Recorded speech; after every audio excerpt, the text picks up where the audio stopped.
La maltraitance d'une enfant est une réalité qu'on ne peut plus ignorer. Elles sont sorties à l'école, après avoir salué leur maman. Mais là où on aurait dû voir un geste d'amour, un simple sourire, c'est la violence qui a pris place. La maman, restée à la maison en train de faire l'entretien, a poursuivi celle qui ne lui appartient pas et l'a violemment fait tomber. Pendant ce temps, elle accueillait avec douceur sa propre fille. Elle a dit avec tendresse: « Bonne arrivée, ma chérie. » Mais l'autre enfant, à terre, s'est relevé courageusement et a dit: « Maman, moi aussi je t'ai salué, pourtant tu m'as fait tomber. » La réponse de la maman est brutale et choquante. « Tu n'es pas normal dans ta tête. Je suis ta mère, je ne suis pas ta mère. Arrête-toi un instant et réfléchis. Combien d'enfants, aujourd'hui, subissent ce rejet cruel juste parce qu'ils ne sont pas du sang?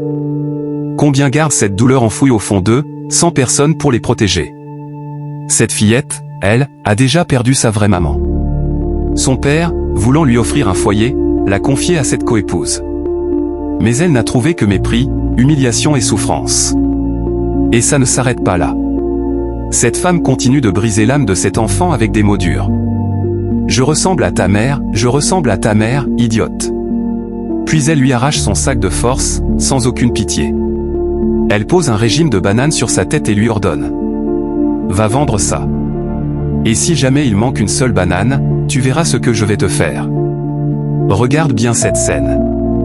Imagine-toi à la place de cette petite fille, obligée de vendre des bananes pour éviter des punitions injustes. Est-ce cela que mérite un enfant? Est-ce cela que mérite ton enfant? Chaque enfant a besoin d'amour, de respect et de protection. Pas seulement ceux que l'on porte dans son ventre, mais aussi ceux que l'on choisit d'aimer et d'accueillir sous son toit. Tandis que l'enfant n'avait même pas encore mangé, cette femme lui a pourtant remis des bananes à aller vendre. Elle, tranquillement, reste à la maison. Mais regardez bien la suite. Son propre enfant l'interpelle. « Maman, il n'a pas encore mangé un. » Et elle répond: « Il n'a pas mangé? Pourtant, il avait préparé quelque chose ici pour manger. Sa mère avait laissé quelque chose pour lui ici. » Même quand son enfant a proposé de l'accompagner, elle a refusé. « Non, tu n'iras nulle part. Tu vas rester ici avec moi. » C'est elle seule qui ira vendre. Puis elle dit à la petite: « Pars. Mais si jamais une seule banane reste avant ton retour ici, tu verras ce que je vais te faire. » Prenons un moment pour réfléchir. Comment peut-on traiter un enfant de cette manière, juste parce qu'il n'est pas le sien? Un enfant reste un enfant. Il mérite amour, soin et respect. Ce n'est pas parce qu'il n'est pas né de vous qu'il ne mérite pas d'être nourri, protégé et aimé. La petite est donc partie, le ventre vide, pour aller vendre.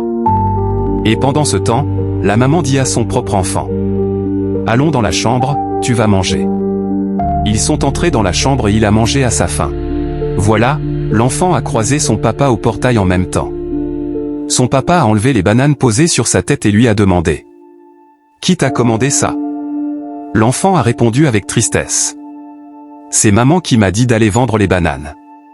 Quand je suis venu à la maison, je n'avais même pas encore mangé, et elle m'a dit d'aller vendre. » Ensuite, le papa lui a dit: « Allons à la maison. » Elle a donc suivi son papa jusqu'à la maison. Si tu veux voir la suite de cette vidéo, écris la suite dans les commentaires et partage énormément, parce que YouTube m'a dit que mes abonnés ne partagent pas mes vidéos. Alors je vous en prie, partagez et écrivez la suite dans les commentaires.